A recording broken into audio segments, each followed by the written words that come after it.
अस्सलाम वालेकुम। प्रोटीन्स के लिए हमेशा जहन में अंडे, गोश्त ये आते हैं, लेकिन जो आजकल का मौसम है उसके हिसाब से अगर मूंगफली का इस्तेमाल करते हैं बेहतरीन। मूंगफली में इतनी अच्छी क्वांटिटी के अंदर प्रोटीन है जो कि इवन अंडों से, लाल गोश्त और सफ़ेद गोश्त दोनों से ज़्यादा है।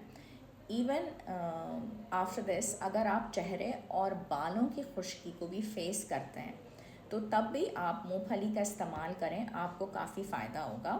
और दूसरी जो बात है उसमें ये कि प्रोटीन तो इसमें ज़्यादा है ही है, लेकिन उसके अलावा ये दिमाग को ताकत भी देती है। तो अगर आपको बहुत ज़्यादा कोई वज़न के एज सच इश्यूज़ नहीं हैं, आप चाहते हैं ड्राइनेस पे भी बहुत अच्छा रिज़ल्ट आ जाए, दिमाग भी तेज़ हो जाए और आप प्रोटीन हासिल करना चाहते हैं, खून की कमी चाहते हैं बेहतर हो जाए, मूंगफली का इस्तेमाल करें।